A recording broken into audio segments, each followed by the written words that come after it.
থেকে আপন করার মনোবৃত্তি নিয়েছি।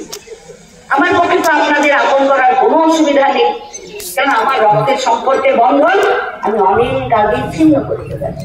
সবাই আপনারা আমার আপন হচ্ছেন। আসুন আমরা কি করি এই সুন্দর জীবনটাকে আমরা মহৎ জীবনে রূপান্তরিত করতে পারি। স্বামী স্বরূপানন্দ পরমহংসদেবের জীবনে লিখতে দিন না কাউকে, কেন জানেন? বলছে একজন স্বামী স্বরূপানন্দের জীবনে লিখবে, লোকে বলবে মস্ত বড় সাধক ছিলেন, কর্মবীর ছিলেন, তপস্বী ছিলেন, ওতে আমার সন্তুষ্টি হচ্ছে না। আমি চাই আমার প্রতিটি সন্তান মহৎ হোক, মহান হোক। তোমাদের জীবন বেদ, তোমাদের জীবন চর্চা দেখে লোকে যাতে বলতে বাধ্য হয়, আরে লোকটা কার সন্তান রে? লোকে যাতে আপনাতেই তোমাদেরকে তোমাদের জীবন শৈলী দেখে বুঝতে পারে তোমরা স্বামী স্বরূপানন্দের সন্তান, এবং সেইখানে আমার আত্মজীবনী সার্থক হবে। আমি প্রতিটি ঘরে আমি একজন স্বরূপানন্দকে দেখতে চাই। তাই তো বললেন ৩০০ বছর পরে মানুষের প্রতি ঘরে ঘরে বাণী হয়ে গলি গলি বাস, এই মোর জীবনের রাস। এত বড় ইচ্ছা চান জীবনে। জীবনী গ্রন্থ আমার একখানা জীবনী গ্রন্থ লেখা হয়নি, আজও বলি না। তিনি অনুমতি দেন, পূজার আসনে পূজা পাননি, সকলকে নিয়ে একসাথে পরমেশ্বরকে ডাকতে চেয়েছেন। তারপরে দেখুন অদ্ভুত কথা যে তিনি এমন একটা প্রক্রিয়া বের করলেন, যে প্রক্রিয়ার মাধ্যমে হিন্দু, বৌদ্ধ, খ্রিস্টান, মুসলমান সমস্ত জাতির লোক একসাথে বসে আমরা পরমেশ্বরকে ডাকতে পারি। মুসলমান যাকে আল্লাহ বলছে, খ্রিস্টানরা যাতে গড বলছে, তেমনি হিন্দুরা যেখানে ঈশ্বর বলছে, সেই একজনকে চেনার জন্য তিনি কি করলেন? অসাম্প্রদায়িক একটি মন্ত্র ওঙ্কারকে তিনি প্রতিষ্ঠিত করলেন পূজার বেদিতে। হাত নেই যার, পা নেই যার, মুখ নেই যার, মহানামকে তিনি প্রতীক হিসাবে পূজার বেদিতে বসিয়ে দিলেন, যাতে সমস্ত শুধু হিন্দু নয়, সমগ্র বিশ্বের সমস্ত জাতি সেখানে বসে যে এই মানবের সৃষ্টির যিনি স্রষ্টা তাকে স্মরণ করতে পারে। যিনি কি করেছেন? যিনি সৃষ্টি করেছেন, রক্ষা করছেন এবং প্রয়োজনে প্রলয় করতে পারেন।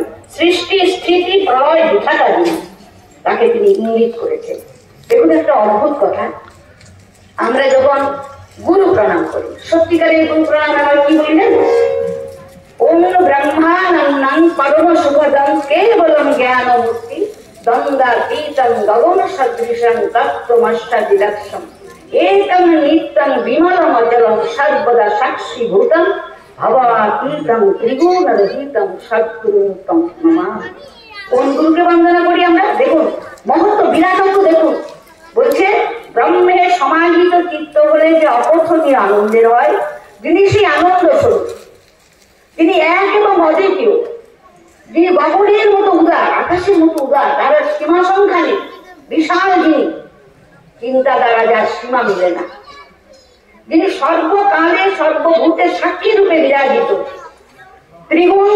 ত্রিগুণের অতীত যিনি, সেই অদ্বিতীয় পরব্রহ্মকে আমি প্রণাম করি। কত বড় গুরু! এই হলো আমাদের গুরু, যিনি সমস্তকে সৃষ্টি করছেন, আমাদের রক্ষা করছেন, প্রয়োজনে ধ্বংস হবে, সেই যে মহান গুরু। আচ্ছা তিনি কে? তাকে তো ভাষা দিয়ে ব্যাখ্যা করা যাবে না, তাকে বলতে হবে তিনি সচ্চিদানন্দ, তিনি সচিদ আনন্দ। সৎ মানে তিনি সব সময় আছেন, সনাতন। ইদানিংকালে যে শব্দটা ব্যবহার হয় হিন্দুদেরকে, সনাতন নামে আমরা বেশি ব্যবহার করছি। সনাতন মানে অনাদি অনন্তকাল থেকে আছে, অনাদি অনন্তকাল পর্যন্ত আছে। তিনি সেই সচিদ মানে জ্ঞানালোকে দেখা যায়, চেতনা। আমরা মানুষ কি আছে আমাদের? মান এবং হুঁশ। আমরা কথা বলছি, আপনারা শুনছেন, শুনে কি করছেন? জ্ঞানের সাথে বিচার করছেন, কি বলবেন কথাগুলো, যতটুকু আপনার ক্ষমতা সেটুকু ধরে নেবেন। এই যে বোঝার ক্ষমতা, এই যে অনুভব করার ক্ষমতা, এটা আমাদের আছে, সেটি চেতনা, সচিত আনন্দ। আর আমাদের সবচেয়ে বড় পরিচয়, মানে আনন্দ লোক থেকে এসেছি, আনন্দ আবার ফিরে যাবে। সবাই আনন্দ চাই, কেউ নিরানন্দ চাই না, জীব জগৎও চায় না।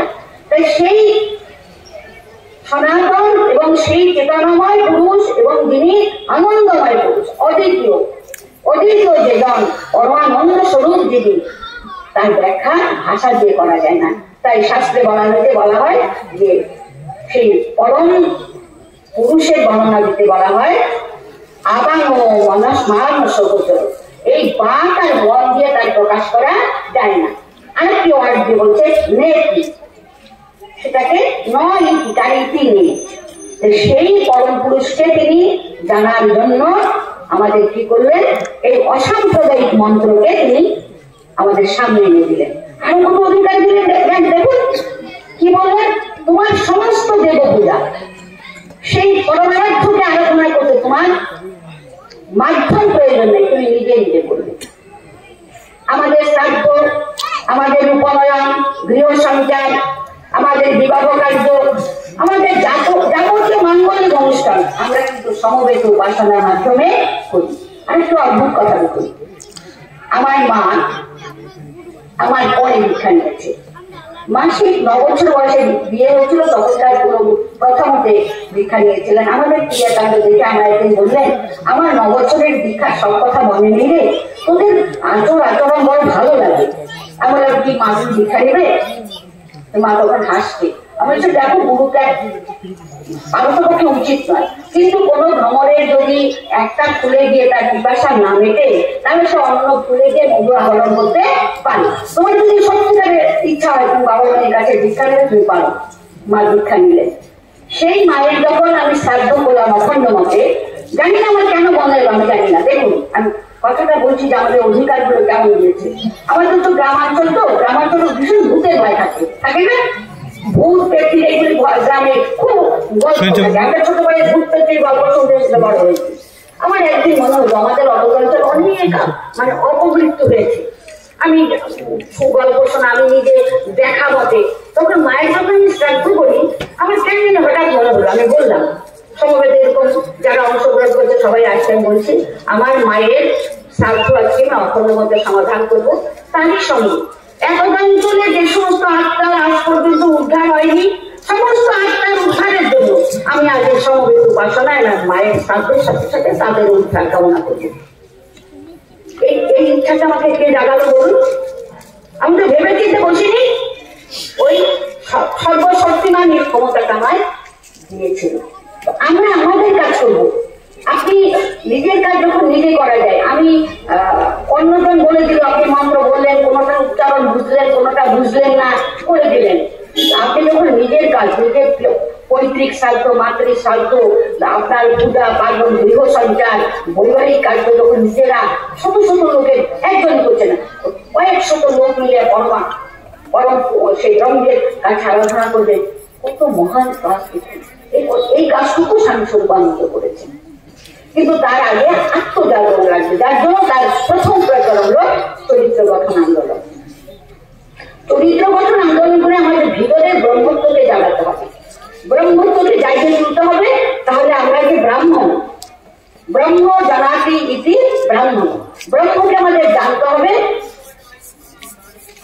মন তুমি কৃষিকাজ জানো না, এমন মানব জমিন রইল পতিত, আবার করলে ফলতোষণা। রামপ্রসাদের কথা কি বলছে?